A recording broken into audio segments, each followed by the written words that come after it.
नमस्कार, good morning Chhattisgarh में स्वागत है आप सभी का। आप देख रहे हैं 24। मैं हूं आपके साथ श्रवण तंबोले। बुलेटिन की शुरुआत करते हैं। सबसे पहले देख लेते हैं इस वक्त के हेडलाइंस। सुकमा में एसीबी और ईओडब्ल्यू की कार्रवाई जारी। वन विभाग के कर्मचारी के घर मारा छापा। तेंदुपत्ता बोनस मुंह में भ्रष्टाचार के मामले को लेकर जांच। नवा रायपुर में सेमीकंडक्टर कारखाने का सीएम साय करेंगे भूमि पूजन। 1143 करोड़ रुपए के निवेश से परियोजना होगी शुरू। छत्तीसगढ़ में प्रदेशव्यापी सुशासन त्योहार के 3 दिन पूरे। 3 लाख से ज्यादा मिले आवेदन। अगले 1 महीने में किया जाएगा निराकरण। बिलासपुर में लव जिहाद का मामला आया सामने। मुस्लिम युवक ने नाबालिग को भगाकर किया शारीरिक शोषण। 3 दिन चंगुल में रही लड़की। बलौदा बाजार में नौकरी लगाने के नाम पर 21 लाख की ठगी। पुलिस ने आरोपी को किया गिरफ्तार। पेंड्रा में भालू का आतंक। 2 महिलाओं पर किया हमला। घायलों को अस्पताल में किया गया भर्ती।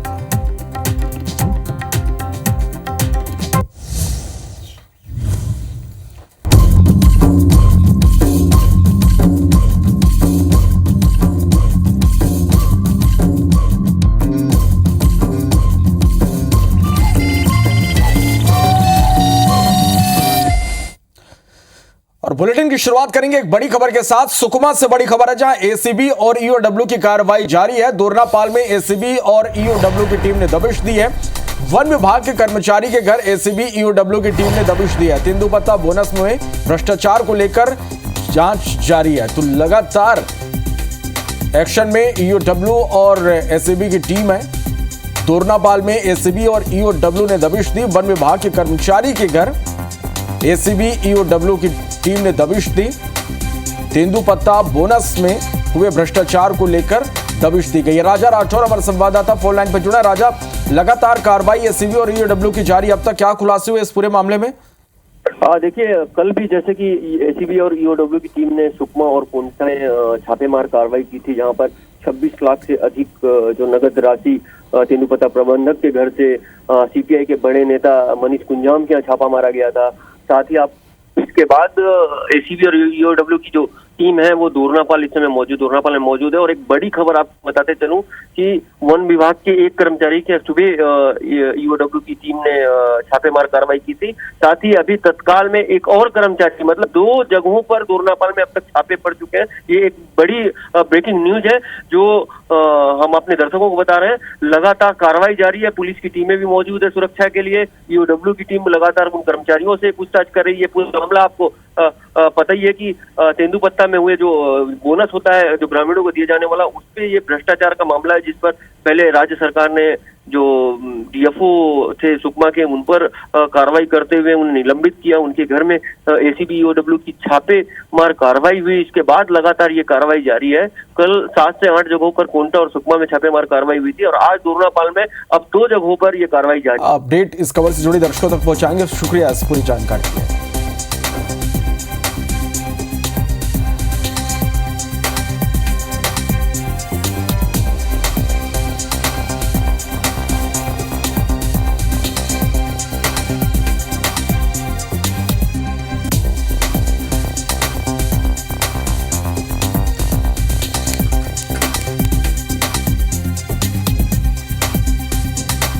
चले तो दोरनापाल में एसीबी और ईओडब्ल्यू की टीम ने दबिश दी है। लगातार यहां पर जांच जारी है।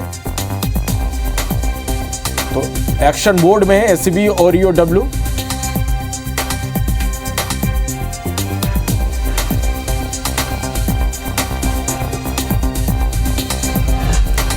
बढ़ते आगे, बिलासपुर से बड़ी खबर है जहां लव जिहाद का मामला सामने आया। नाबालिग को मुस्लिम युवक ने अपने जाल में फंसाया। नाबालिग को भगाकर शारीरिक शोषण किया। 3 दिन से युवक के चंगुल में थी नाबालिग और हिंदू संगठनों ने इस मामले की शिकायत की। सिरगिट्टी थाना पुलिस अब इस पूरे मामले की जांच में जुटी हुई है। तो ये बड़ी खबर है बिलासपुर से। लव जिहाद का यहां मामला सामने आया और इस खबर पर ज्यादा जानकारी के साथ हमारे सहयोगी जितेंद्र थवाई बिलासपुर से हमारे साथ लाइव जुड़े हैं। जितेंद्र, किस तरह से ये पूरा मामला सामने आया? पुलिस ने किस तरह की कार्रवाई इस मामले में की है? देखिए श्रवण, 14 वर्षीय नाबालिग है पीड़िता, जो कि अपने नानी के घर में रह के यहीं पर पढ़ाई करती थी। बताया जा रहा है कि उसी क्षेत्र में जो आरोपी युवक है हार्दिक खान, वो भी यहाँ पर रहता था और इसी दौरान उसका परिचय यहाँ पर बालिका से होता है और उसके वो अपने जाल में फंसाता है। इसके बाद उसके साथ लगातार 3 दिन तक उसको अपने साथ में रखकर शारीरिक शोषण करता है। हालांकि इसकी सूचना शिकायत जब परिजनों को मिलती है, दूसरों को मिलती है, उसके बाद हंगामा खड़ा होता है, थाने पहुंचते हैं, इसकी शिकायत की जाती है। पुलिस ने जरूर यहाँ पर जो आरोपी मुस्लिम युवक है उसको हिरासत में ले लिया है। उसके खिलाफ अलग अलग पॉस्को एक्ट के सहित अलग अलग धाराओं के तहत कार्रवाई की जा रही है। लेकिन गंभीर मामला यहाँ पर यही है, हिंदू संगठन जिस तरह से लगातार ये आरोप लगा रहा है कि जो मुस्लिम युवक है वो लव जिहाद का कोशिश कर रहा था। जिस तरह से उसने नाबालिग को पहले फंसाया, उसके बाद उसके साथ लगातार शारीरिक शोषण कर रहा था, तो कहीं ना कहीं सीधे तौर पर ये लव जिहाद का मामला है और इस पर कठोर से कठोर कार्रवाई होनी चाहिए। हालांकि पुलिस ने इस पूरे प्रकरण पर जो युवक है उसको हिरासत में ले लिया है। परिजनों की शिकायत पर FIR जो है वो भी यहाँ पर दर्ज की जा रही है। अलग अलग धाराओं के तहत यहाँ पर FIR किया जा रहा है। जो जानकारी मिली है रेलवे क्षेत्र से ही ये रहने वाले हैं और इसके अलावा जो देवरी खुर्द बूटापारा है यहाँ का ये जो आरोपी युवक है वो यहाँ पर रहने वाला था। तो पुलिस ने जरूर यहाँ पर उसको गिरफ्तार कर लिया है, आगे की कार्रवाई की जा रही है। लेकिन हिंदू संगठन इसको लेकर खासे आक्रोशित है और उन्होंने सीधे तौर पर यहाँ पर लव जिहाद का आरोप यहाँ पर इस पूरे प्रकरण में लगाया है। चलिए, बहुत शुक्रिया जितेंद्र आपका हमारे साथ जुड़ने के लिए और तमाम जानकारी के लिए। बढ़ते आगे बलौदा बाजार से एक बड़ी खबर है, जहां नौकरी लगाने के नाम पर 21 लाख रुपए की ठगी की गई है। आरोपी ने 3 लोगों से करीब 21 लाख रुपए की ठगी की है। पुलिस ने आरोपी को गिरफ्तार कर लिया। बलौदा बाजार के गिधौरी पुलिस ने कार्रवाई की है। तो ये बड़ी खबर है बलौदा बाजार से, जहां 3 लोगों से 21 लाख की ठगी हुई है। नौकरी लगाने के नाम पर इनसे ठगी की गई। आरोपी ने 3 लोगों से करीब 21 लाख रुपए ठग लिए। बलौदा बाजार के गिधौरी पुलिस ने यह पूरी कार्रवाई की है। तो किस तरह से इस शातिर ने लोगों को नौकरी लगाने के नाम पर झांसे में लिया और उसके बाद उनसे 21 लाख रुपए ठग लिए। जब लोगों की नौकरी नहीं लगी, लोगों को जब ये अंदेशा हुआ कि उनके साथ ठगी हुई है, शिकायत इसकी की गई। इसके बाद पुलिस ने इस मामले में आरोपी को अब गिरफ्तार कर लिया है।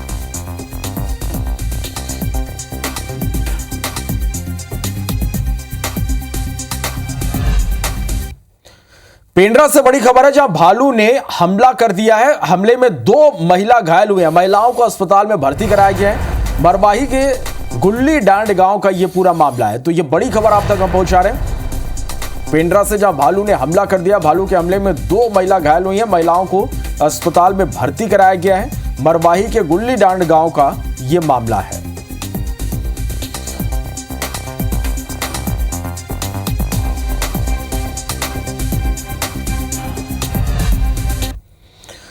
जांजगीर में बिजली बिल वसूलने गई जेई से मारपीट और गाली गलौज करने का मामला सामने आया। इसका वीडियो भी सामने आया। पूरा मामला पिसौद गांव का है। विद्युत वितरण केंद्र मड़वा में पदस्थ जेई ज्योति कंवर अपनी टीम के साथ बकाया बिल वसूलने के लिए पिसौद गांव के मनोज साहू के घर गए, जहां बिल नहीं देने पर कनेक्शन काटने की बात कही गई। तभी आरोपी गुस्सा हो गया, अपने बेटे के साथ मिलकर गाली गलौज कर मारपीट की, जिसका वीडियो वायरल हो रहा है। वीडियो में देखा जा सकता है कि आरोपी नोटों की गड्डी जेई पर फेंक रहा है। मारपीट के दौरान जेई की टीम के सदस्य जान बचाकर भाग गए। फिलहाल जेई ने थाने में घटना की शिकायत की है, जिस पर पुलिस ने सरकारी काम में बाधा डालने और जातिगत गाली गलौज करने सहित अन्य धाराओं में आरोपी मनोज साहू और उसके बेटे के खिलाफ FIR दर्ज कर ली है।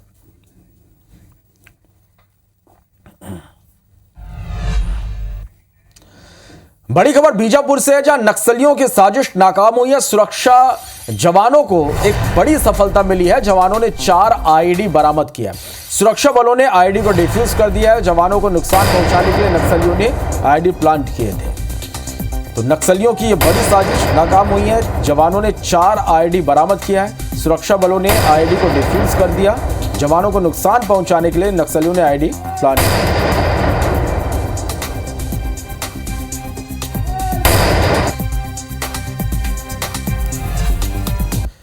रायपुर से बड़ी खबर, जहां सीएम विष्णुदेव साय आज समीक्षा बैठक करेंगे। खनिज संसाधन विभाग की बैठक लेंगे। मंत्रालय में सुबह 10:15 पर यह बैठक होगी। वन पर्यटन जलवायु परिवर्तन विभाग की भी समीक्षा करेंगे। तो ये बड़ी खबर, आज समीक्षा बैठक करेंगे सीएम विष्णुदेव साय। खनिज संसाधन विभाग की आज एक बड़ी बैठक लेंगे मंत्रालय में। सुबह 10:15 पर यह बैठक होगी। वन, पर्यटन, जलवायु परिवर्तन विभाग की भी समीक्षा सीएम इस दौरान करेंगे।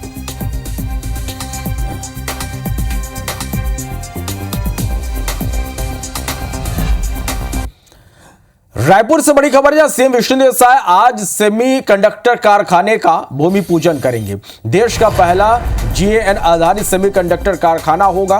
1144 करोड़ के निवेश से परियोजना की शुरुआत होगी। मंत्री OP चौधरी और लखन लाल देवांगन भी इस दौरान मौजूद रहेंगे। तो ये बड़ी खबर है, सेमीकंडक्टर कारखाने की आज एक सौगात मिलेगी। कारखाने का भूमि पूजन सीएम करेंगे।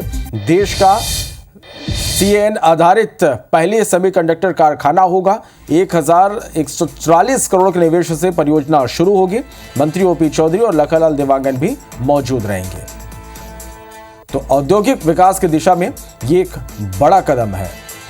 इलेक्ट्रॉनिक क्षेत्र में एक नई पहचान प्रदेश को मिलेगी। सेमीकंडक्टर कारखाना से समृद्धि प्रदेश की आएगी।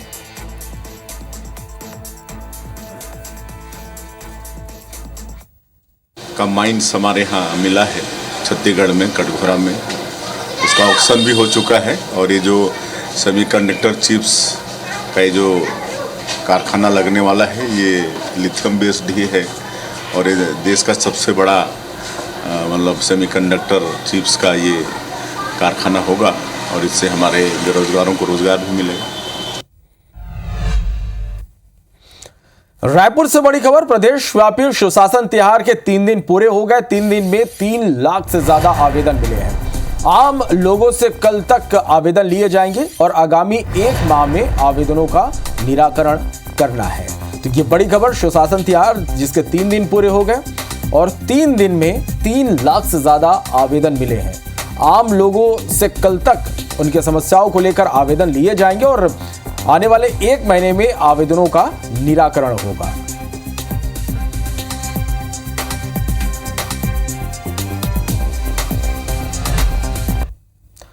तो गुजरात के 2 दिवसीय कांग्रेस अधिवेशन से लौटे कांग्रेस के प्रदेश अध्यक्ष दीपक बैज का संगठन को लेकर एक बड़ा बयान सामने आया। बैज ने कहा कि अगर कोई पद लेकर चुपचाप बैठेगा तो उसको बिल्कुल भी पार्टी बर्दाश्त नहीं करेगी। दुर्ग में मीडिया से चर्चा के दौरान बैज ने राष्ट्रीय अध्यक्ष मल्लिकार्जुन खड़गे के बयान का समर्थन किया। उन्होंने क्या कहा, आप भी सुनिए। प्रदेश में युवाओं को मौका मिलना चाहिए और युवाओं को मौका मिल रहा है। अनुभव के आधार पर उनको भी मौका मिल रहा है, लेकिन पद लेके कोई चुपचाप बैठे बिल्कुल भी पार्टी, बल्कि पार्टी में अगर कोई पद लिया है उनको काम करना पड़ेगा। जो काम नहीं करेंगे उनको पार्टी से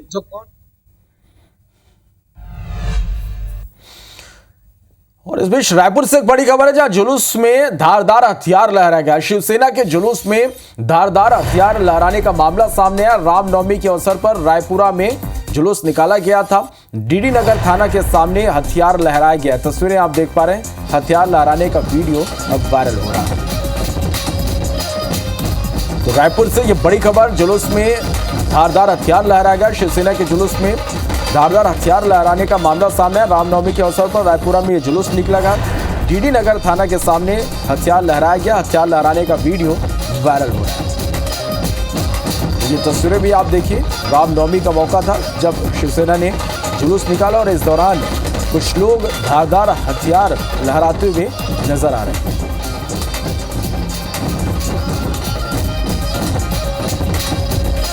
तहसीन जैदी ज्यादा जानकारी के साथ हमारे साथ फोन लाइन पर जुड़े हैं। तहसीन, तस्वीरें भी हम देख पा रहे हैं कि जुलूस के दौरान किस तरह से धारदार हथियार यहां पर लहराए जा रहे हैं। क्या किसी तरह की कोई कार्रवाई पुलिस ने इस मामले में अब तक की?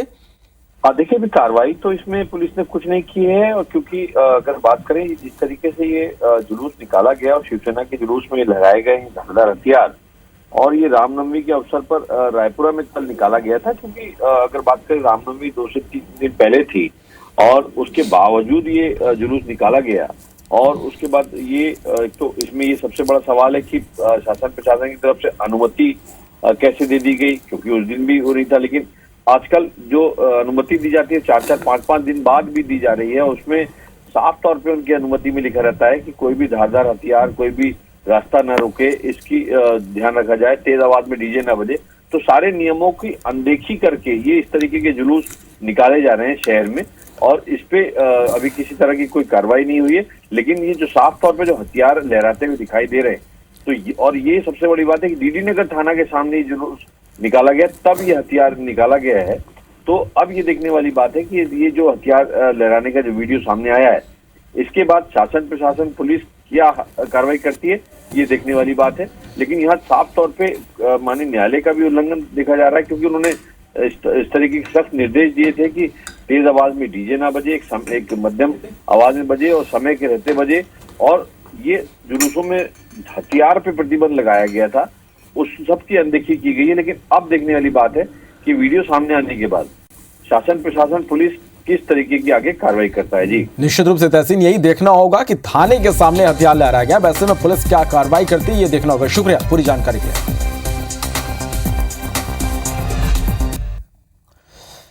छत्तीसगढ़ सरकार ने नक्सलवादी आत्मसमर्पण पीड़ित राहत पुनर्वास नीति 2025 को औपचारिक रूप से लागू कर दिया है। गृह विभाग ने इसके लिए 28 मार्च को अधिसूचना जारी की थी। इस नीति के प्रभावी क्रियान्वयन के लिए सभी जिलों में जिला कलेक्टर की अध्यक्षता में विशेष समिति के गठन के निर्देश दिए गए हैं। यह नीति नक्सल हिंसा पीड़ितों के साथ आत्मसमर्पण करने वाले नक्सलियों के पुनर्वास और राहत के उद्देश्य से तैयार की गई है। इस नीति के तहत हर जिले में गठित होने वाली समिति में कलेक्टर अध्यक्ष होंगे, जबकि पुलिस अधीक्षक को सचिव की जिम्मेदारी दी गई है। हर जिले में और सब डिविजनल स्तर पर एक नोडल अधिकारी की नियुक्ति की जाएगी, जो पुनर्वास कार्यों की निगरानी करेंगे। इसके साथ एक विशेष पोर्टल विकसित किया जा रहा है, जिसमें पीड़ितों और आत्मसमर्पित नक्सलियों की जानकारी दर्ज की जाएगी।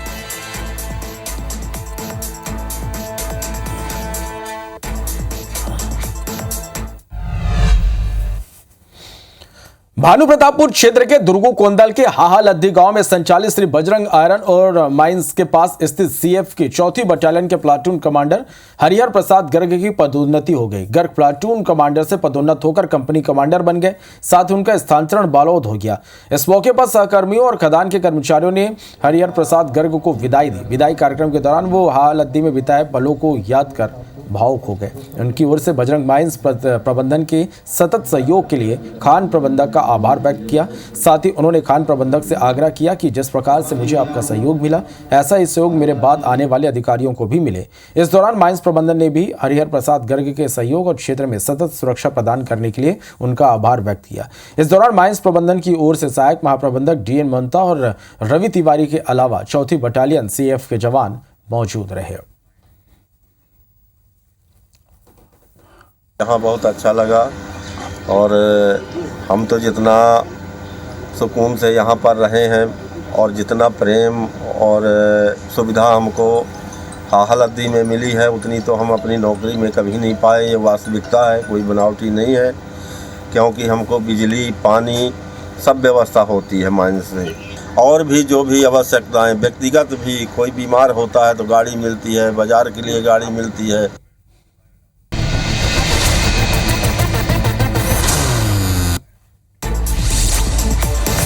आज मध्य प्रदेश के दौरे पर आएंगे, अशोकनगर और ग्वालियर में कार्यक्रमों में शामिल होंगे। सीएम डॉक्टर मोहन अशोकनगर में पीएम मोदी का स्वागत करेंगे। आनंदपुर धाम में स्थानीय कार्यक्रम में भी शामिल होंगे। धार में HM स्प्रिंग कंपनी में आग लग गई, आग बुझाने की कोशिश जारी है। भोपाल में घर में रखा गैस सिलेंडर फट गया, फायर ब्रिगेड ने करीब 2 घंटे बाद आग पर काबू पाया। जबलपुर में भीषण सड़क हादसे में 4 युवकों की मौत हो गई, 2 युवक गंभीर रूप से घायल हो गए। हटा में एक खेत में बनी झोपड़ी में आग लग गई, कड़ी मशक्कत के बाद आग पर काबू पाया गया। नीमच में एक सूने मकान में चोरी हो गई, घटना का CCTV सामने आया है। भोपाल में रिटायर्ड बैंक कर्मचारी के घर चोरी हो गई, पुलिस CCTV के आधार पर चोरों की तलाश में जुटी है। रीवा पुलिस ने बाइक चोर गिरोह के 4 आरोपियों को गिरफ्तार किया है, पुलिस आरोपियों से पूछताछ कर रही है। संगरौली में 2 महिलाओं से दुष्कर्म के आरोपियों को पुलिस ने गिरफ्तार किया, 7 अप्रैल की यह घटना है। जबलपुर में सट्टा खिला रहे 3 सटोरियों को गिरफ्तार किया गया, 33,000 रुपए और 8 मोबाइल फोन बरामद किए गए। इंदौर पुलिस ने होटल में 2 ठगों को गिरफ्तार किया, आरोपियों के पास से पासबुक और एक पिस्टल बरामद किया गया।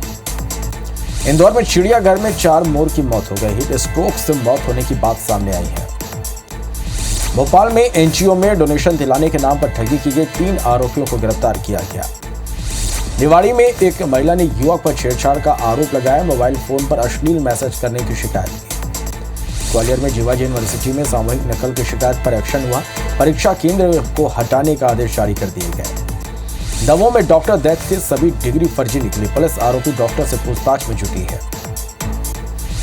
सिवनी के भीमगढ़ बांध का पानी गर्मी शुरू होने के पहले ही खत्म हो गया। विधायक ने बांध का निरीक्षण किया। भेटे में संत समाज ने अखंड आंदोलन की शुरुआत की। नेशनल हाईवे 719 को 6 लेन करने की मांग की। मध्य प्रदेश के आधे हिस्से में लू और तपिश का प्रकोप है। भोपाल में गर्मी ने सालों का रिकॉर्ड तोड़ दिया।